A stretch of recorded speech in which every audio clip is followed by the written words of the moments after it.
Hello students, मैं हूं आपके educator Neha. Welcome to our channel RT life sciences. आज हमारा सेकेंड लेक्चर है। इससे पहले जो हमने लेक्चर लिया था उसमें हमने कवर किए थे कुछ टॉपिक्स जिनको मैं रिवाइज करती हूँ। हमने कवर किया था सेंट्रल डोग्मा और उसके 3 स्टेप्स कौन कौन से थे? DNA replication, transcription and translation. Okay, उसके बाद हमने डीएनए स्ट्रक्चर के बारे में जाना, मतलब बेसिक्स जाना कि डीएनए की लोकेशन क्या होती है, न्यूक्लियस में किस तरीके से होता है, किस फॉर्म में प्रेजेंट होता है, क्रोमेटिन और क्रोमोसोम्स के बारे में थोड़ा बहुत जाना था।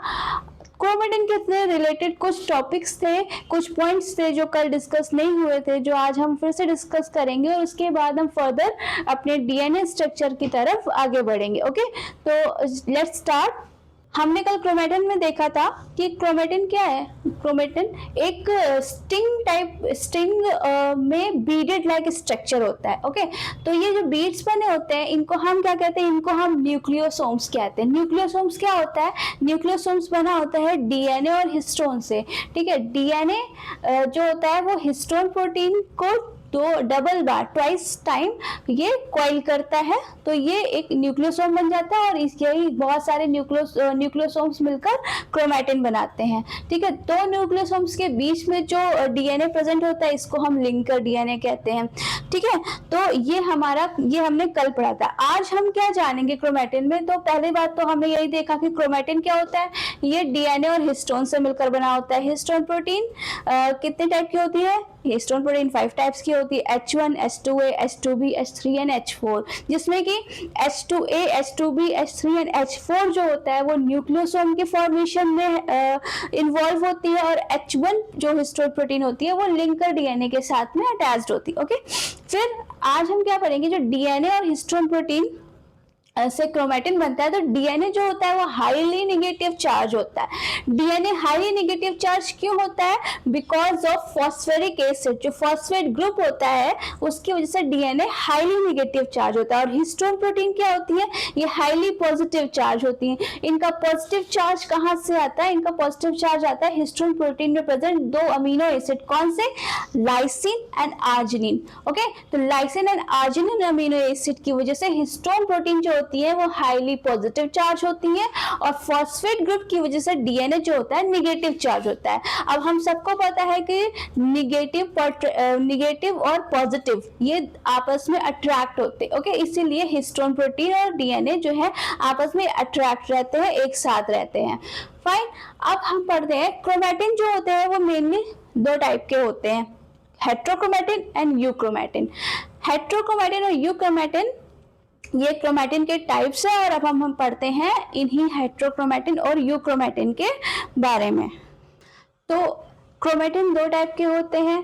कौन कौन से होते हैं? Heterochromatin and euchromatin. ओके, तो अब हम डिफरेंस जानते हैं हेट्रोक्रोमेटिन एंड यूक्रोमेटिन के बीच में। ओके, तो ये हेट्रोक्रोमेटिन हाईली कंडेंस स्ट्रक्चर होता है, यानी कि इसमें जो डीएनए और हिस्टोन होता है, हिस्टोन प्रोटीन होता है, वो बहुत ही ज्यादा अट्रैक्ट होते हैं, बहुत ही पास होते हैं। ठीक है, इतने पास होते हैं, मतलब स्ट्रॉन्ग अट्रैक्शन होता है डीएनए और हिस्टोन के बीच में। इतना स्ट्रॉन्ग अट्रैक्शन होता है कि जो पॉलीमरेज एंजाइम है, पॉलीमरेज एंजाइम जो कि जैसे आरएनए पॉलीमरेज है, वो एंटर नहीं कर पाता है, तो वो डीएनए तक नहीं पहुंच पाता है बेसिकली। तो जो पॉलीमरेज एंजाइम है वो डीएनए तक नहीं पहुंच पाता है ताकि वो उसका ट्रांसक्रिप्शन करवा पाए। इसीलिए जो हेट्रोक्रोमेटिन वाला सेक्शन होता है, जो हेट्रोक्रोमेटिन होते हैं वहां पे ट्रांसक्रिप्शन नहीं हो पाता है। फिर से बताती हूँ, ये हाईली कंडेंस स्ट्रक्चर होता है, इसमें डीएनए और हिस्टोन के बीच में काफी स्ट्रॉन्ग अट्रैक्शन होता है, जिस वजह से पॉलीमरेज एंजाइम जो है वो एंटर नहीं कर पाता है और इसलिए ट्रांसक्रिप्शन नहीं हो पाता है। वहीं यूक्रोमेटिन जो होता है उसमें क्या होता है कि वो लूज क्रोमेटिन होता है। ठीक है, वहां पे जो हिस्टोन और डीएनए के बीच में वीक अट्रैक्शन होता है, जिससे कि पॉलीमरेज एंजाइम इजीली एंटर कर सकता है और ट्रांसक्रिप्शन करा सकता है। ठीक है, तो ये आपने देखा कि हेट्रोक्रोमैटिन और यूक्रोमैटिन के बीच में क्या डिफरेंस है। हेट्रोक्रोमैटिन जो होता है वो हाईली कंडेंस्ड स्ट्रक्चर होता है, यूक्रोमैटिन लूज स्ट्रक्चर होता है, लूज क्रोमैटिन स्ट्रक्चर होता है। जो आपका हेट्रोक्रोमैटिन है उसमें डीएनए और हिस्टोन के बीच में स्ट्रॉन्ग अट्रैक्शन होगा, यूक्रोमैटिन में वीक अट्रैक्शन होगा। हेट्रोक्रोमैटिन में पॉलीमरेज एंटर नहीं कर पाता है, यूक्रोमैटिन में पॉलीमरेज इजीली एंटर कर पाता है, इसलिए हेट्रोक्रोमैटिन में ट्रांसक्रिप्शन नहीं हो पाता है और यूक्रोमैटिन में ट्रांसक्रिप्शन हो जाता है। तो इससे हमें ये पता चलता है कि जो जीन्स यूक्रोमैटिन वाले सेक्शन में होते हैं उसमें उनका एक्सप्रेशन, उनका ट्रांसक्रिप्शन इजीली हो जाता है, और जो हेट्रोक्रोमैटिन वाले सेक्शन में होते हैं उनका ट्रांसक्रिप्शन नहीं हो पाता है। ओके, तो यहाँ तक थी बात आपकी क्रोमैटिन की। अब हम आगे बढ़ते हैं अपने डीएनए के स्ट्रक्चर की तरफ। तो चलिए डीएनए स्ट्रक्चर पर आगे चलते हैं। ओके स्टूडेंट्स, तो हमने क्रोमैटिन के बारे में जो भी हमारी इंफॉर्मेशन रह गई थी वो हमने पूरी देख ली। ओके, तो अब हम आगे बढ़ते हैं डीएनए स्ट्रक्चर की तरफ। तो डीएनए स्ट्रक्चर को देखते हैं तो हम ये देखेंगे कि डीएनए में क्या होता है, इसके 3 कंपोनेंट्स होते हैं जिनसे कि डीएनए बनता है। तो डीएनए हैज 3 कंपोनेंट्स। ओके, तो डीएनए में जो ये 3 कंपोनेंट्स होते हैं वो क्या होते हैं। फर्स्ट होता है नाइट्रोजनस बेसिस। ओके, एक सेकेंड। हाँ, तो first is nitrogenous bases, nitrogenous bases. Okay, nitrogenous bases. Second one is pentose sugar, pentose sugar. Pentose sugar जो होती है वो 2 टाइप की होती है, राइबोस और डीऑक्सीराइबोस। राइबोस आरएनए में यूज होती है और डीऑक्सीराइबोस डीएनए में होती है। बट हम क्या करेंगे, हम डीऑक्सीराइबोस शुगर को लेके चलेंगे क्योंकि हम यहाँ पे डीएनए का स्ट्रक्चर देख रहे हैं। ओके, तो pentose sugar. Third is phosphate group. Okay, phosphate group बहुत इंपॉर्टेंट होता है बिकॉज जो ये फॉस्फेट ग्रुप होता है यही क्या करता है, डीएनए की बैकबोन को बनाता है, और जो डीएनए में नेगेटिव चार्ज होता है वो भी इसी फॉस्फेट ग्रुप की वजह से ही होता है। तो डीएनए के 3 कंपोनेंट्स है, nitrogenous basis, pentose sugar and phosphate group. अब हम एक एक करके सबको पढ़ेंगे। तो सबसे पहले हम क्या पढ़ेंगे, हम नाइट्रोजनस बेसिस के बारे में पढ़ेंगे। तो चलिए स्टार्ट करते हैं नाइट्रोजनस बेसिस पे। मैं नाइट्रोजनस बेसिस को शॉर्ट फॉर्म में एनबी लिख देती हूँ। ओके, तो एनबी का मतलब है नाइट्रोजनस बेसिस। तो नाइट्रोजनस बेसिस क्या होते हैं, नाइट्रोजनस बेसिस होते हैं आपके nitrogen containing, nitrogenous bases are nitrogen containing, nitrogen containing biological compounds, biological compounds. Okay, तो ये क्या है, नाइट्रोजनस बेसिस क्या होते हैं, नाइट्रोजन कंटेनिंग बायोलॉजिकल कंपाउंड्स, और इनको हम न्यूक्लियो बेसिस भी कहते हैं। तो ये also called nucleobases, nucleobases. इन नाइट्रोजनस बेसिस को हम एक और तरीके से डिफाइन करते हैं, हम उन्हें क्या कहते हैं, these are heterocyclic, these are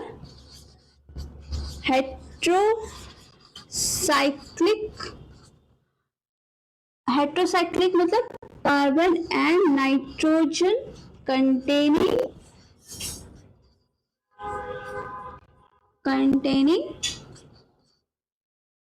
carbon and nitrogen containing ring aromatic ring structure. ठीक है, तो ये क्या होते हैं, heterocyclic carbon and nitrogen containing aromatic ring structure होते हैं। ओके। और वैसे तो ये 5 टाइप्स के होते हैं, बट हम इनके बेसिस, इनके रिंग स्ट्रक्चर के बेसिस पर हम इन्हें 2 ग्रुप्स में डिवाइड करते हैं। वो कौन कौन से 2 ग्रुप्स होते हैं जिनमें इनको हम डिवाइड करते हैं? फर्स्ट इज प्यूरिन, ठीक है, first is purines and second one is pyrimidine. Okay, second one is pyrimidine, pyrimidine. Purines में कौन कौन आता है? प्यूरिन्स में 2 नाइट्रोजनस बेसिस आते हैं। कौन से? Adenine, adenine and guanine, guanine. और पायरिमिडीन में 3 नाइट्रोजनस बेसिस होते हैं। कौन से होते हैं? थायमिन, थायमिन, यूरेसिल और साइटोसिन, साइटोसिन। अब एक खास बात कि जो थायमिन होता है वो सिर्फ डीएनए में होता है, मतलब डीएनए के बारे में पढ़ेंगे तो हम थायमिन पढ़ेंगे। और जब हम आरएनए में देखते हैं तो आरएनए में थायमिन की जगह पे यूरेसिल प्रेजेंट होता है, यानी कि यूरेसिल डीएनए में नहीं होता है और थायमिन आरएनए में नहीं होता है। तो ये बात आप समझ गए होंगे। अब हम एक एक करके ये सारे जो नाइट्रोजन स्पेसीज है इनको डिटेल में पढ़ते हैं। तो सबसे पहले हम प्यूरिन्स को स्टार्ट करते हैं। तो हम हाँ, एक चीज और यहाँ देख लेते हैं। जो प्यूरिन्स होते हैं ये क्या होते हैं? बाईसाइक्लिक कंपाउंड होते हैं, ठीक, bicyclic compound, they are bicyclic compounds,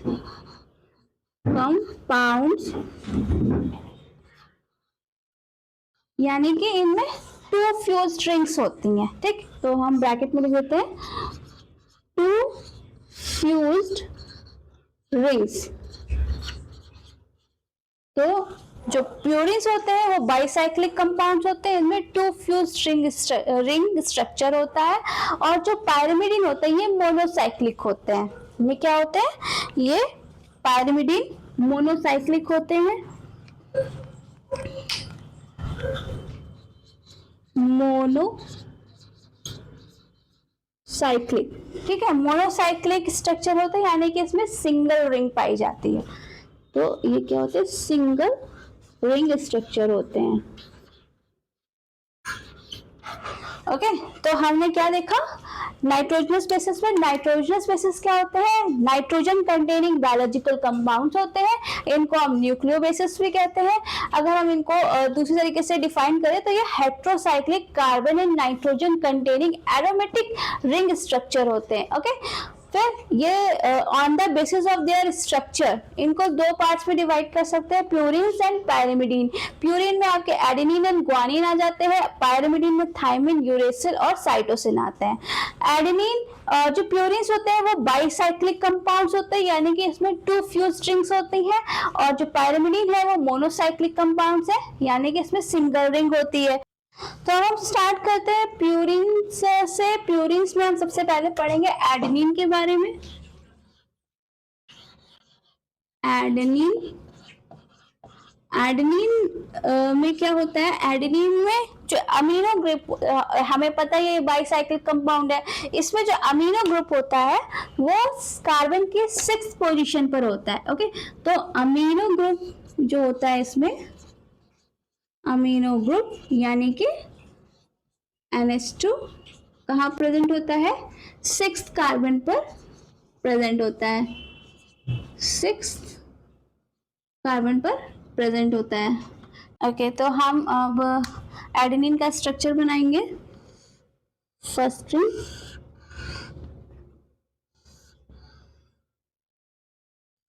second ring,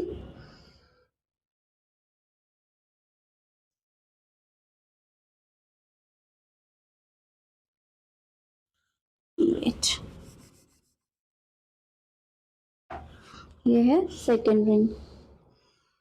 okay, तो यहाँ पे आपका NH2 ग्रुप लगा हुआ है, अमीनो ग्रुप। ये फर्स्ट नाइट्रोजन है, second nitrogen, third and this one is nitrogen.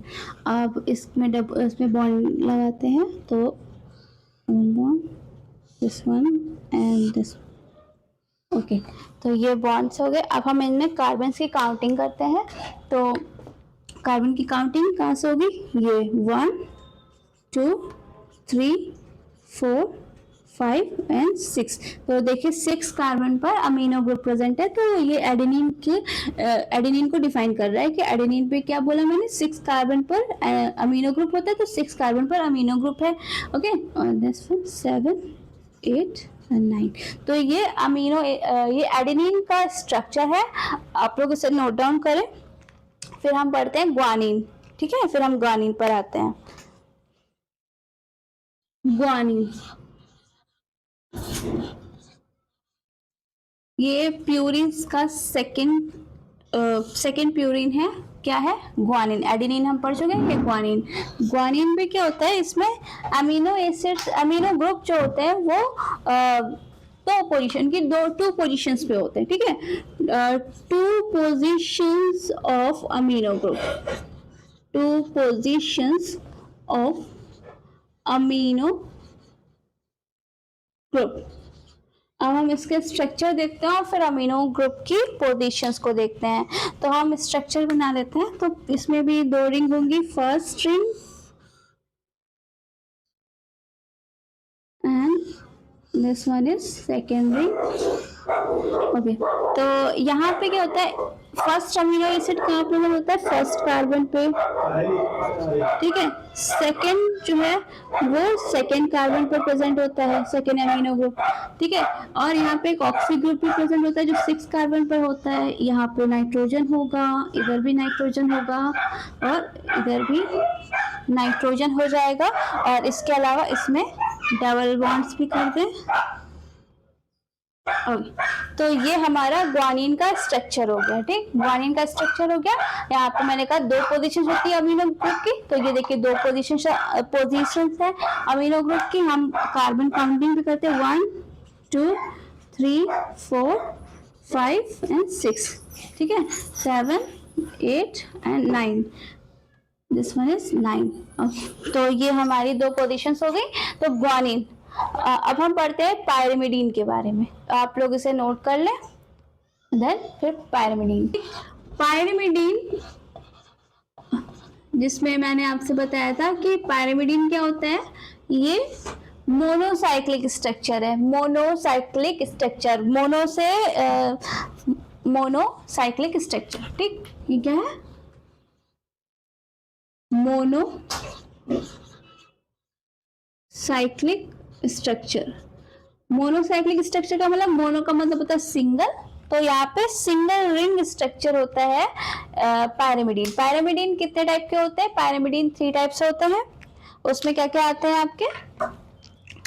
आपका thymine, second one is uracil and third is thymine, uracil and cytosine.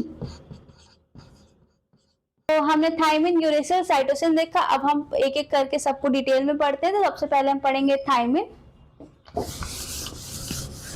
तो पायरिमिडीन में हम थाइमिन और यूरेसिल एक साथ लेके चलते हैं क्योंकि ये कुछ कुछ सिमिलर स्ट्रक्चर है। बस ये है कि एक डीएनए में प्रेजेंट होता है और जो एक होता है वो आरएनए में प्रेजेंट होता है। तो हम इसको एक साथ देखेंगे, फिर हम ये देखेंगे कि क्यों ऐसा होता है। तो सबसे पहले थाइमिन को देखते हैं। थाइमिन एंड यूरेसिल भी, इसी के साथ में हम यूरेसिल भी देखते हैं। दोनों स्ट्रक्चर ऑलमोस्ट एक जैसे होते हैं और बस डिफरेंस क्या होता है कि थाइमिन में क्या होता है कि इसकी जो 5th कार्बन पोजीशन होती है वहां पे एक मिथाइल ग्रुप प्रेजेंट होता है। तो थाइमिन में क्या हो रहा है कि 5th कार्बन पोजीशन पर एक मिथाइल ग्रुप प्रेजेंट है। तो मिथाइल ग्रुप यानी कि CH3 प्रेजेंट होता है ऑन 5th सॉरी C5, यानी C5 का मतलब 5th कार्बन पोजीशन पर एक मिथाइल ग्रुप प्रेजेंट होता है। अब हम इसका स्ट्रक्चर बनाएं, तो इसका स्ट्रक्चर बनाते हैं थायमिन का। तो थायमिन में हम, हाँ, थायमिन की बात करें तो थायमिन में थायमिन को हम देखें तो इसमें एक मिथाइल ग्रुप होता है जो कहाँ प्रेजेंट होता है, 5th कार्बन पोजीशन पे। ये थायमिन का स्ट्रक्चर है।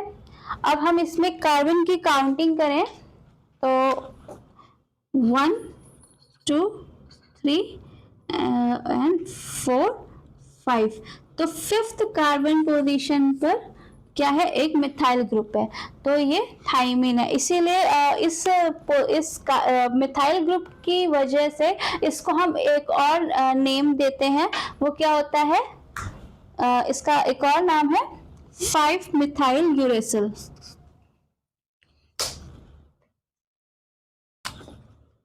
5 मिथाइल यूरेसिल, ठीक है। तो थायमिन जो है ये 5th कार्बन पोजीशन पर मिथाइल ग्रुप होने की वजह से इसको हम 5 मिथाइल यूरेसिल कहते हैं। अब आप सोच रहे होंगे कि इससे हम 5 मिथाइल यूरेसिल क्यों कह रहे हैं, तो यही चीज हम जब यूरेसिल को पढ़ेंगे तो हम जानेंगे कि यूरेसिल क्या होता है। इसमें मिथाइल ग्रुप नहीं होता है, स्ट्रक्चर सेम होता है, बस यहाँ मिथाइल ग्रुप नहीं होता है, इसलिए ये डीमेथाइलेटेड फॉर्म होता है किसका, थायमिन का। तो हम यूरेसिल को डिफाइन करने के लिए ये कह सकते हैं कि इट इज अ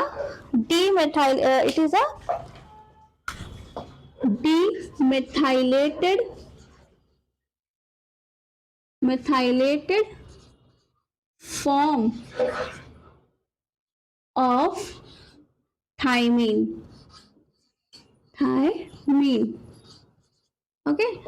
यानी कि यहाँ पे मिथाइल ग्रुप, इसमें जो मिथाइल ग्रुप होता है वो एब्सेंट होता है, मिथाइल ग्रुप एब्सेंट होता है। इसके अलावा इसमें second and 4th carbon position पर 2 ऑक्सी ग्रुप प्रेजेंट होते हैं, ऑक्सो ग्रुप प्रेजेंट होते हैं। कहाँ पे, सेकेंड एंड 4th कार्बन पे, सेकेंड और एंड 4th कार्बन पे क्या होता है, 2 ऑक्सो ग्रुप प्रेजेंट होते हैं, ठीक है। तो इसका भी स्ट्रक्चर सेम होगा, बिल्कुल थायमिन के जैसे ही होता है।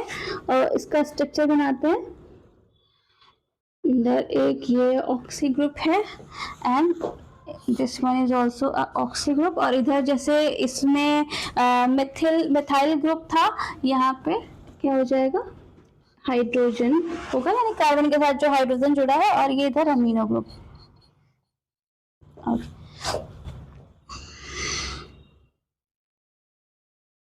एक अमीनो ग्रुप इधर है और एक नाइट्रोजन इधर लगा है, ओके।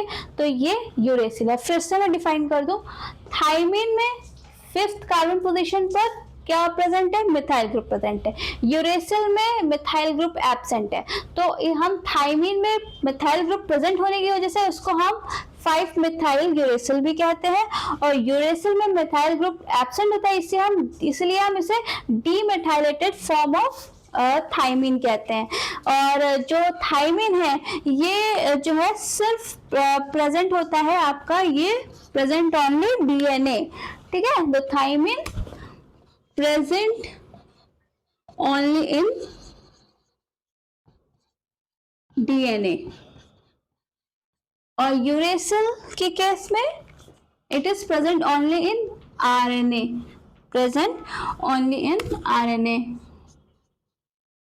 present only in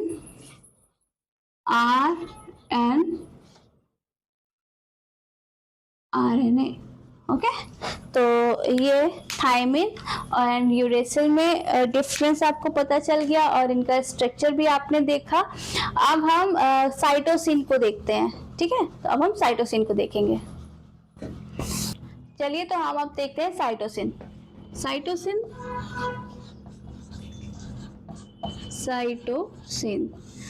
इसमें क्या होता है, इसमें 4th पोजीशन पर अमीनो ग्रुप होता है, amino group amino group at fourth carbon.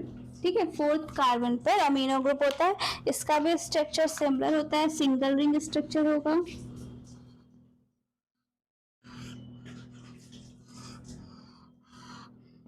और यहाँ लगेगा एक अमीनो ग्रुप और यहाँ पे एक ऑक्सी ग्रुप, और इसमें डबल बॉन्डिंग हो गई। और सॉरी, एक बॉन्ड गलत हो गया है,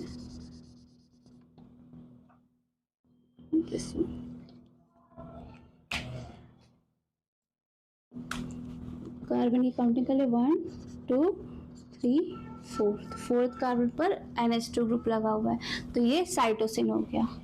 अब आगे हमने अभी तक पूरा नाइट्रोजनस बेसिस देख लिया। नाइट्रोजनस बेसिस में हमने देखा कि नाइट्रोजनस बेसिस क्या होते हैं, नाइट्रोजन कंटेनिंग बायोलॉजिकल कंपाउंड्स होते हैं। ठीक है, और इनको हम न्यूक्लियो बेसिस भी कहते हैं। हमने उनको वो एक हेट्रोसाइक्लिक एरोमेटिक रिंग स्ट्रक्चर होता है जिसमें कार्बन और नाइट्रोजन प्रेजेंट होता है।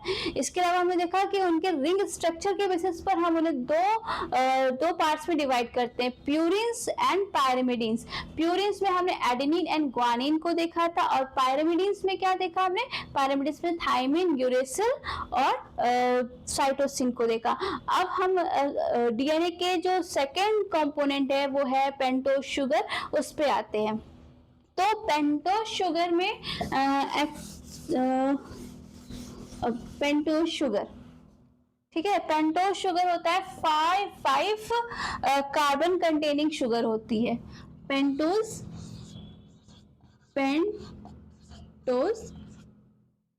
शुगर, ठीक है, पेंटोज शुगर, पेंट ये 5 को डिनोट करता है, तो यानी कि इसमें क्या होती है, 5 कार्बन चेन वाली शुगर होती है। ये 5 कार्बन शुगर होती है। ओके, पेंटोज शुगर 2 टाइप की होती है, मैंने स्टार्ट में ही बताया था कि एक राइबोज शुगर होती है और एक डीऑक्सीराइबोज शुगर होती है। अब हम इनका स्ट्रक्चर देखते हैं, राइबोज शुगर का और डीऑक्सीराइबोज शुगर का। तो हम इसको ऐसे पढ़ेंगे, एक साइड में राइबोज शुगर होगी, ठीक है, ये राइबोज शुगर है एंड ये डीऑक्सीराइबोज शुगर है।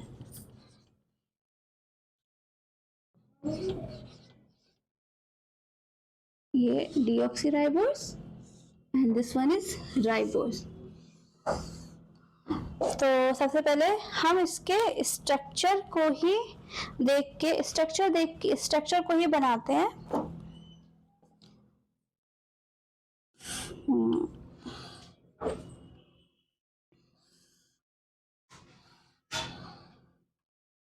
ये ऑक्सीजन है, S2OH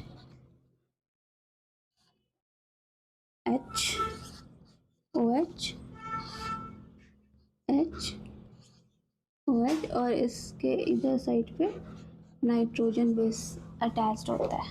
ठीक है, बट अभी हम इसके यहाँ पे नाइट्रोजन बेस को हम जस्ट सिंबलाइज करते हैं, बट पेंटोज शुगर का पूरा स्ट्रक्चर इसको हटा दे तो इतना होता है पेंटोज शुगर का पूरा स्ट्रक्चर।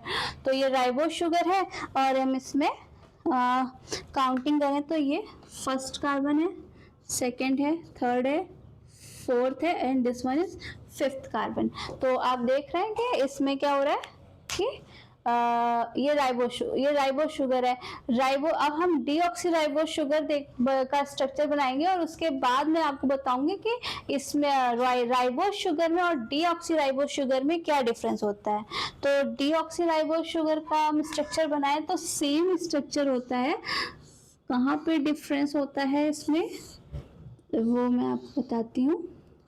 तो ये रहा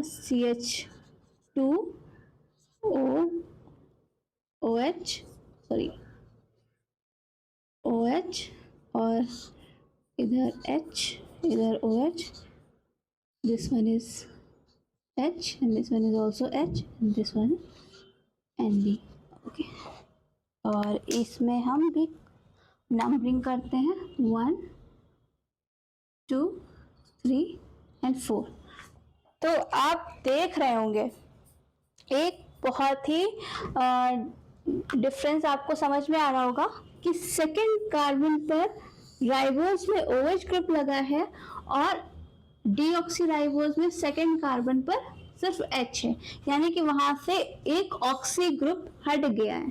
तो इसीलिए हम इसको डीऑक्सीराइबोज शुगर कहते हैं। यहाँ पे ऑक्सी ग्रुप प्रेजेंट है, इसीलिए हम इसको राइबोज शुगर कहते हैं या ऑक्सीराइबोज आप कह सकते हैं।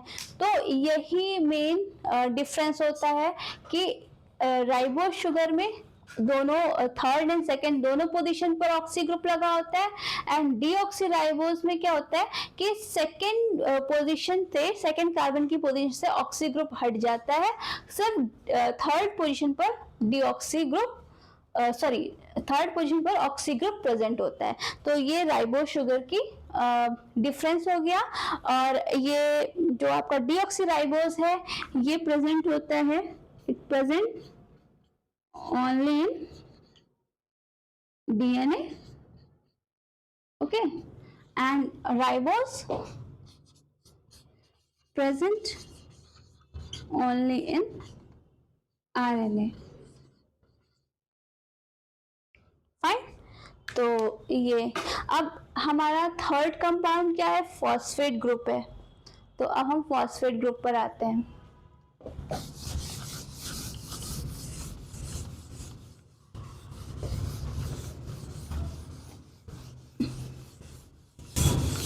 तो हम आते हैं फॉस्फेट ग्रुप पे।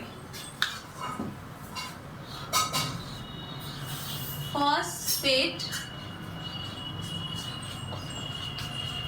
ये हमारे डीएनए का थर्ड कंपोनेंट है, ठीक है। फॉस्फेट ग्रुप का अगर हम नॉर्मल स्ट्रक्चर देखें तो इसका स्ट्रक्चर कुछ ऐसा है कि ये उसके ऑक्सीजन्स लगे हैं, ये रहा। तो इसको हम अगर इसका फॉर्मूला लिखते हैं तो ये कुछ ऐसा होता है कि PO4-3, ठीक है। तो ये इसका फॉर्मूला है। लेकिन डीएनए में ये फॉस्फेरिक एसिड के फॉर्म में ऐड होता है। तो फॉस्फेरिक एसिड के फॉर्म में इसका स्ट्रक्चर कुछ ऐसा हो जाता है, OH, इधर भी OH और इधर भी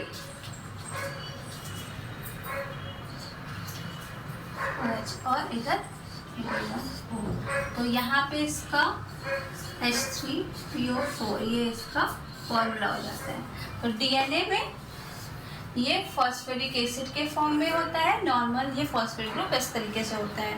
अब हम आगे देखेंगे कि किस तरीके से phosphate group nitrogen bases and what pentose sugar ये कैसे एक दूसरे के साथ में अटैच होते हैं। तो आगे बढ़ते हैं। अब इसके बाद एक टर्म आता है, एक्चुअली दो टर्म होते हैं, न्यूक्लियोसाइड एंड न्यूक्लियोटाइड। तो सबसे पहले हम पढ़ते हैं न्यूक्लियोसाइड। न्यूक्लियोसाइड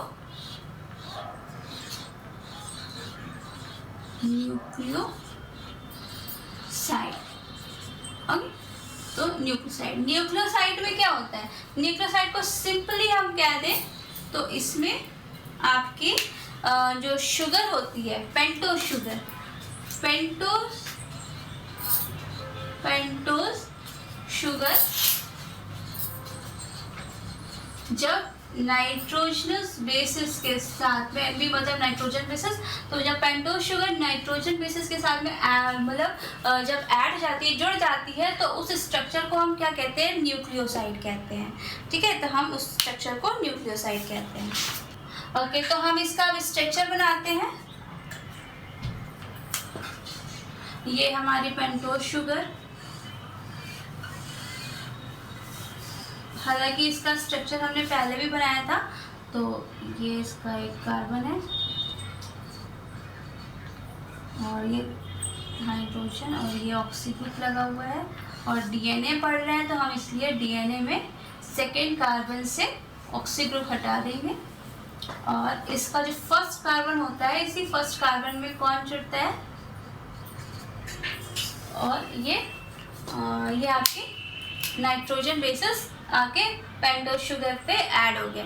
तो ये हमारा क्या हो गया, न्यूक्लियोसाइड स्ट्रक्चर हो गया। अब इसके बाद और हाँ, एक और चीज़ कि जो ये जो पेंटोज शुगर होती है, इससे जो नाइट्रोजन बेसिस जुड़ा होता है, तो ये किस बॉन्ड के थ्रू जुड़ा होता है? क्योंकि ये ग्लूकोज है, तो ये नाइट्रोजन बेसिस ग्लूकोज यानी पेंटोज शुगर के साथ में ग्लाइकोसिडिक बॉन्ड के थ्रू जुड़ा होता है, ग्लाइकोसिडिक बॉन्ड। ओके, तो ये हमारा न्यूक्लियोसाइड है। न्यूक्लियोसाइड आप समझ गए। पेंटोज, अब ये नाइट्रोजन बेसिस कोई भी हो सकता है, एडेनिन जुड़ सकता है, सरग्वानिन जुड़ सकता है, साइटोसिन, थाइमिन, यूरिसिल, कोई भी नाइट्रोजन बेसिस यहाँ से जुड़ सकता है। और इसके बेसिस पर इनके नेमिंग भी अलग अलग होती है। अगर एडेनिन जुड़ा है तो उसकी नेमिंग अलग होगी, ग्वानिन जुड़ा है तो उसकी नेमिंग अलग होगी, है ना। तो सारे नाइट्रोजन बेसिस जब इसमें जुड़ते हैं तो इनकी कंपाउंड की नेमिंग भी अलग हो जाती है, जो मैं अभी आपको बताऊंगी कुछ देर में। अभी फिलहाल के लिए इतना कि न्यूक्लियोसाइड जो है उसमें क्या हो रहा है, पेंटोज शुगर नाइट्रोजन के साथ जुड़ रही है, पेंटोज शुगर नाइट्रोजन के साथ में ग्लाइकोसिडिक बॉन्ड के थ्रू जुड़ रहा है। और कहाँ नाइट्रोजन बॉन्ड कहाँ, नाइट्रोजनस बेसिस कहाँ जुड़ते हैं, फर्स्ट कार्बन पोजीशन पर नाइट्रोजनस बेसिस ऐड होते हैं। ठीक है, फर्स्ट कार्बन पोजीशन में नाइट्रोजनस बेसिस ऐड होते हैं। अब हम पढ़ते हैं न्यूक्लियोटाइड।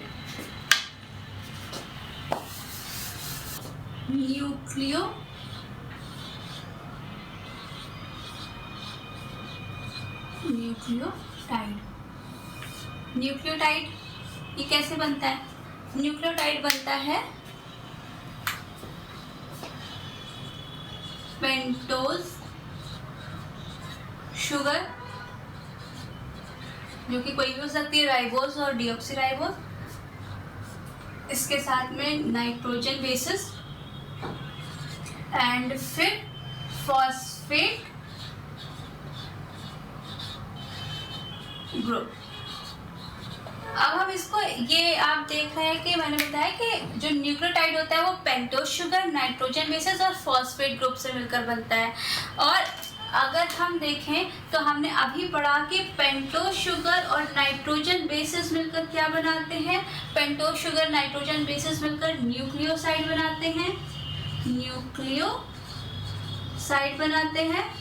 और यही न्यूक्लियोसाइड में जब फॉस्फेट आके ऐड हो जाता है, ठीक है, ये न्यूक्लियोसाइड में फॉस्फेट आके जब ऐड हो जाता है तो न्यूक्लियोसाइड प्लस फॉस्फेट क्या बनाएंगे, न्यूक्लियोटाइड बनाएंगे। ठीक है, तो नॉर्मली देखें तो पेंटोज शुगर नाइट्रोजन बेसिस और फॉस्फेट ग्रुप मिलकर न्यूक्लियोटाइड बनाते हैं। और अभी हमने पढ़ा था कि पेंटोज शुगर और नाइट्रोजन बेसिस मिलकर न्यूक्लियोसाइड बनाते हैं, और जब इस न्यूक्लियोसाइड से फॉस्फेट ग्रुप आकर ऐड हो जाता है तो वो न्यूक्लियोटाइड हो जाता है। ठीक है, अब हम इसे का स्ट्रक्चर बनाते हैं और देखते हैं कि कैसे ऐड होता है। और मैंने और एक चीज़ आपको बताई थी कि फॉस्फेट ग्रुप जो है वो जब पेंटोज शुगर से आके अटैच होता है तो वो किस बॉन्ड के थ्रू, एस्टर बॉन्ड बनाता है। अब देखते हैं कि कैसे एस्टर बॉन्ड बनाता है, और जो एस्टर बॉन्ड बनाता है तो वो किस रिएक्शन के थ्रू बनता है। ठीक है, तो वो चीज़ भी हम देखते हैं। तो सबसे पहले तो हम फॉस्फेट ग्रुप बना लेते हैं। ये फॉस्फेट ग्रुप या फॉस्फेरिक एसिड जो होता है, जो डीएनए में हम लोग देखते हैं, तो ये रहा फॉस्फेरिक एसिड। और इधर हम बना लेंगे हमारा पेंटोज शुगर। तो ये भी पेंटोज शुगर, डीएनए के बेसिस पे बना रहे हैं तो सेकेंड कार्बन से हम OH ग्रुप हटा देंगे। और ये इधर नाइट्रोजन बेसिस ऐड है, नाइट्रोजन बेसिस के साथ ग्लाइकोसिडिक बॉन्ड के थ्रू ऐड होते हैं। और ये इसकी 5th कार्बन पोजीशन है CH2OH। ठीक है, CH2OH। तो अब फॉस्फेरिक एसिड ये पेंटोज शुगर से कैसे ऐड होगा, तो ये क्या करेगा कि इसका OH और इस पेंटोज शुगर का H, यानी कि फॉस्फेरिक एसिड फॉस्फेट ग्रुप का OH और पेंटोज शुगर का H, ये निकल जाएंगे, यानी कि H2O वाटर के फॉर्म में ये निकल जाएंगे। इसी रिएक्शन को हम क्या कहते हैं, डिहाइड्रेशन रिएक्शन। ठीक है, तो डिहाइड्रेशन रिएक्शन, जब डिहाइड्रेशन रिएक्शन होगी, है ना, वाटर जो है वो निकल आएगा। अब जब वाटर निकल आएगा तो क्या होगा कि आप लोग इसे नोट कर लें, फिर मैं बताती हूँ कि वाटर के निकलने के बाद में क्या होता है। वाटर निकलने के बाद में आपने नोट कर लिया होगा, तो ये इसका H और इसका O, फॉस्फेट ग्रुप का OH और पेंटोज शुगर का H हट गया, और पेंटोज शुगर का इस O को भी यहाँ से भी हटाते हैं और ऐसे लिखते हैं, ये है ना। तो ये OH था और ये इस तरह से ऐड हो गया। तो अब जो ये बॉन्ड बना है, ये जो बॉन्ड बना है, इस बॉन्ड को हम क्या कहेंगे, इसी को हम क्या कहते हैं, एस्टर बॉन्ड। ठीक, ये है एस्टर बॉन्ड। तो अब देखिए, अब ये पूरा न्यूक्लियोटाइड बन गया है। फॉस्फेट आके पेंटोज शुगर से जुड़ गया है और नाइट्रोजन बेसिस भी पेंटोज शुगर से जुड़ गई है, तीनों आके ऐड हो गए। तो अब ये क्या बन गया, पूरा ये न्यूक्लियोटाइड बन गया है। न्यूक्लियोटाइड भी नाइट्रोजन बेसिस के अकॉर्डिंग न्यूक्लियोटाइड की भी नेमिंग होती है, जो अभी मैं आपको बताऊंगी। फिलहाल मैं आपको न्यूक्लियोटाइड के बारे में बता दूं कि न्यूक्लियोटाइड को हम और क्या क्या कहते हैं। न्यूक्लियोटाइड को हम मोनोमर ऑफ डीएनए कहते हैं, ठीक है, क्योंकि न्यूक्लियोटाइड जब आपस में जुड़ते हैं तो वो डीएनए का फॉर्मेशन करते हैं। तो इनको हम क्या कहते हैं, मोनोमर ऑफ डीएनए। तो न्यूक्लियोटाइड क्या होता है, मोनोमर ऑफ डीएनए। अब न्यूक्लियोटाइड जुड़ते रहते हैं, डीएनए का फॉर्मेशन होता रहता है। ये देख लिया। अब हम इनकी नेमिंग आपको बता दें कि जब न्यूक्लियोसाइड बनते हैं तो इसमें नेमिंग क्या होती है और न्यूक्लियोटाइड में नेमिंग क्या होती है, नाइट्रोजन बेसिस के अकॉर्डिंग होती है। तो वो भी देख लीजिए आप। अब एक चार्ट बनाते हैं। सबसे पहले चार्ट बनाएंगे तो हम यहाँ लिखेंगे नाइट्रोजन बेसिस, NB लिख रही हूँ। NB का मतलब वो नाइट्रोजन बेसिस, ठीक है। अब यहाँ पे न्यूक्लियोसाइड, सेकेंड कॉलम में न्यूक्लियोसाइड, मेरे साथ आप भी लोग बनाते रहिएगा, nucleoside. And third column nucleotide, nucleotide.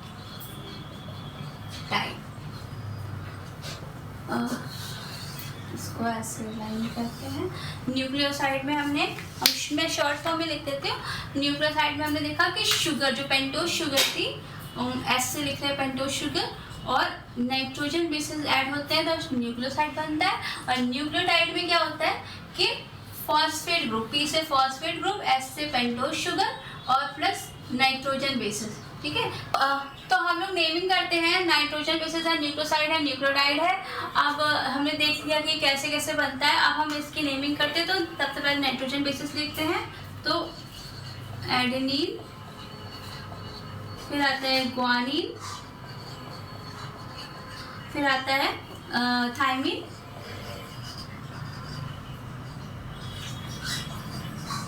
साइटोडिन, क्या आता है, ग्वानिन, साइटोसिन,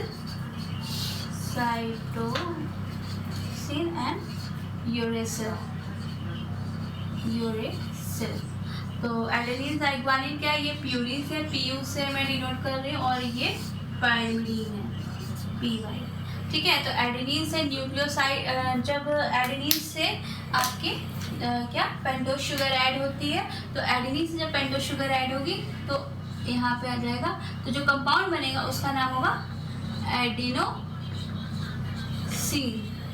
ठीक है। एडेनिन से पेंटोज शुगर ऐड होगी तो एडिनोसिन बनेगा। ग्वानिन से पेंटोज शुगर ऐड होगी तो क्या बनेगा, ग्वानोसिन, ठीक है। अब थायमिन से जब पेंटोज शुगर जुड़ेगी तो थायमिडीन बनेगा, थायमिडीन। सेम साइटोसिन से पेंटोज शुगर ऐड होगी तो क्या बनेगा, साइटिडीन,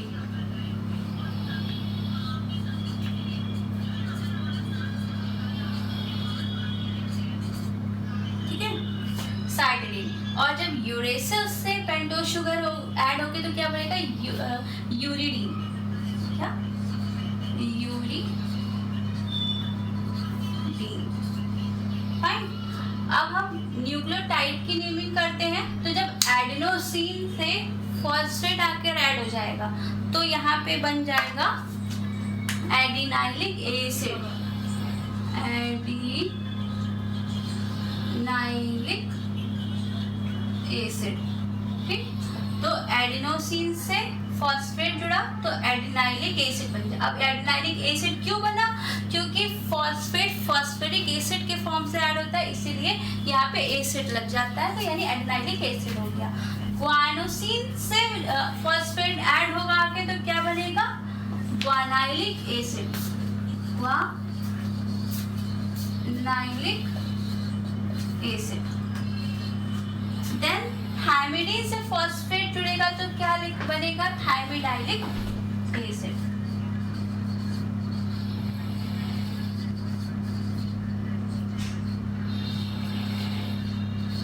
सेम साइटिडीन से फॉस्फेट जुड़ेगा तो साइटिडाइलिक एसिड,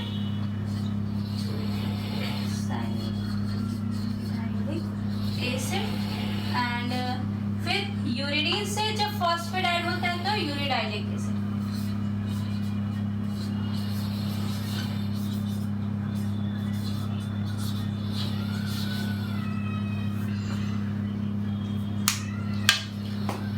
ये नेमिंग आपको समझ में आ गई होगी, आई होप। फिर से बता देती हूँ, एडेनिन से जब पेंटोज शुगर जुड़ती है तो एडेनोसिन बनता है, ग्वानिन से पेंटोज शुगर जुड़ती है तो ग्वानोसिन बनता है, थायमिन से पेंटोज शुगर जुड़ती है तो थायमिडीन बनता है, साइटोसिन से पेंटोज शुगर जुड़ती है तो थाइटिडीन बनता है, और यूरेसिल से पेंटोज शुगर जुड़ती है तो यूरिडीन बनता है।